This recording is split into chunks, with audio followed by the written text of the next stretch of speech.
कधीच नाही चुकणार तुमचे फेवरेट टीव्ही शोज झी5 सोबत, तेही एकदम फ्री।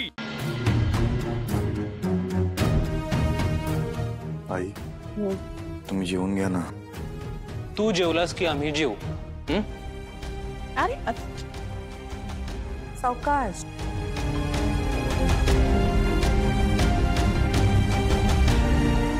कसं वाटतंय? बरं वाटतं।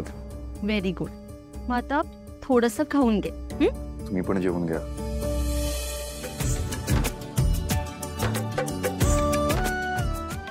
थांब ना।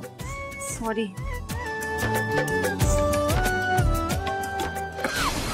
हळू हळू सावकाश। पाणी दे अमृता, पाणी दे। हळूहळू। अमृता काय चाललंय तुझं? सॉरी। बरं वाटतंय? ठीक। किती कष्ट घेतले होते इव्हेंटसाठी, आणि या घरात मनासारखं होईल तर झालं। हे आत्ता बोलायची काय गरज आहे? सारंगला आराम करू दे। Sorry mummy. मी आलेच। वहिनी, ते दूध आणि डॉक्टरांनी दिलेला काढा पिऊन घ्या। हो, किती करतेस का माझ्यासाठी? थँक्यू। मग आम्ही पण येतो।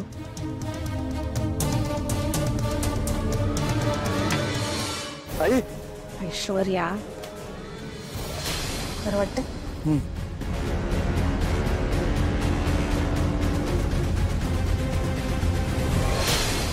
तुला माहितीये ना सारंग बरोबर काय घडलं होतं ते?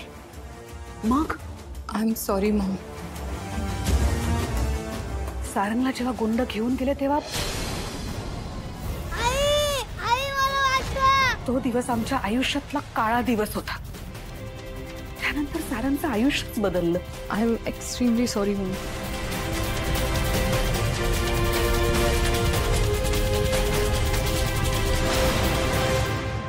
मॉम मी पण येतो। आयुष्यातल्या या एका घटनेमुळे सारंगच्या मनात अंधाराची भीती बसली ती बसलीच।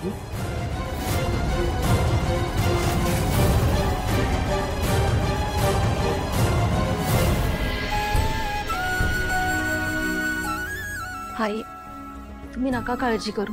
सारंगच्या आयुष्यात नक्कीच अशी मुलगी येईल जी सगळी भीती घालवेल।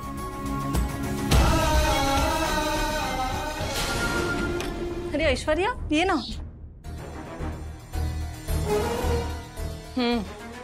घ्या। विसरलात ना? मला माहिती होतं तुम्ही कंटाळा कराल, म्हणून मीच आणलंय। अगं किती करशील ऐश्वर्या माझ्यासाठी? तुम्ही आमच्यासाठी जेवढं करता ना त्यापेक्षा हे खूप कमी आहे। माझ्या माहेरच्या डॉक्टरांनी सांगितलं हा काढा जर तुम्ही रोज प्यायलात ना तर लवकरच घरात पाळणा हलणार। घ्या। थँक्यू। वेलकम।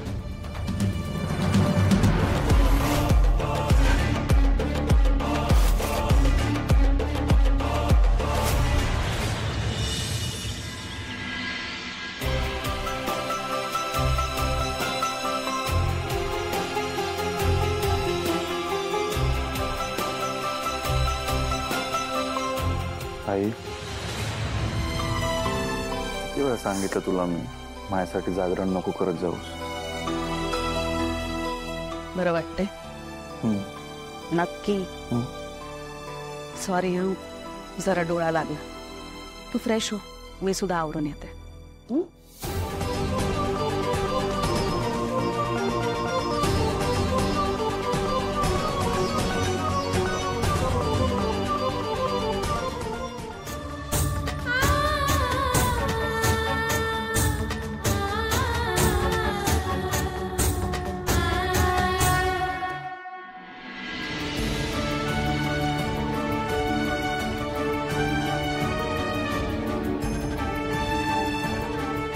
पांडुरंग, कालच्या व्यक्तीने माझा जीव वाचवला, त्याला थँक्यू पण नाही म्हणू शकलो मी। तुझी कृपा कायम त्या व्यक्तीवर ठेव।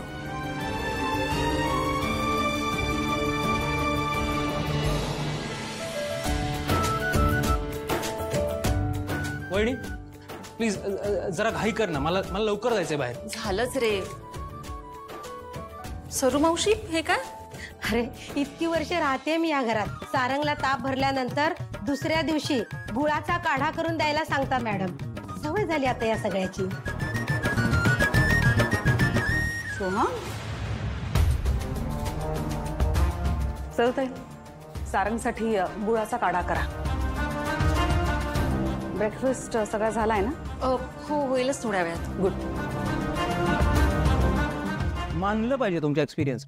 मला असं वाटतं की ऑर्गॅनिक व्हेजिटेबल्स आणि अप्रतिम काड्या देऊन तुम्हीच सारंग दादाला फिट ठेवलंय. सरू आजी मान्य आहे तुमचं वय झालंय, पण कामं नीट झाली पाहिजेत ना.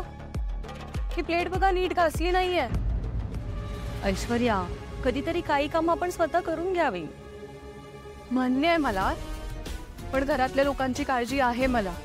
तिकडे नो कॉम्प्रोमाइज, आणि म्हणून मला लक्ष द्यावं लागतं. तू बघ ना. बरं देत. तू का करतेस पण? असू दे ग, थोडंसंच तर काम आहे, आणि घर आपलंच आहे ना.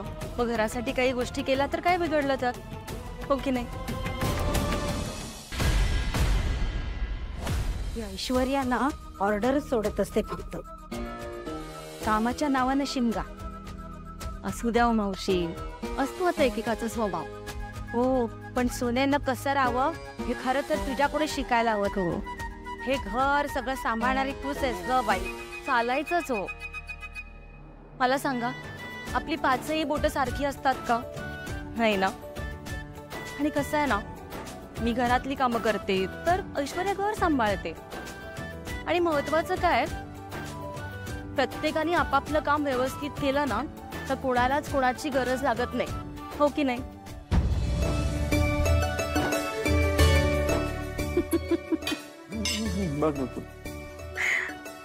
अमृता, सोहमचा एक फोटो सापडलाय मला.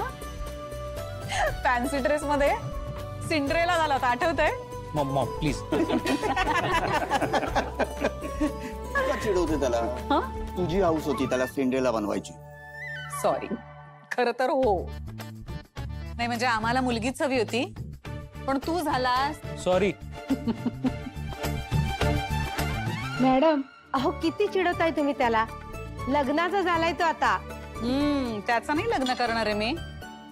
आधी माझ्या सारंगचं लग्न करे, आणि त्याच्यासाठी मी मिस इंडियाच बघणार आहे. सुंदर, सुशील आणि बुद्धिमान.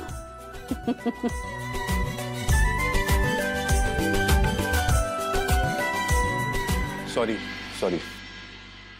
तू जर अजून थोडा उशिरा आला असतास ना तर तुझं लग्न इकडेच ठरलं असतं. अमृता, तुझी ट्रीटमेंट व्यवस्थित चालू आहे ना बाळा? मॉम, डोंट वरी, मी घेते काळजी. गुड. नाही, आपला कालचा कार्यक्रम खूप छान झाला. फक्त एकच खंत होती, आपल्या घरात अजून पाळणा नाही हल्लाय. झी5 ॲप डाउनलोड करा आणि पहा सर्व एपिसोड्स एकदम फ्री.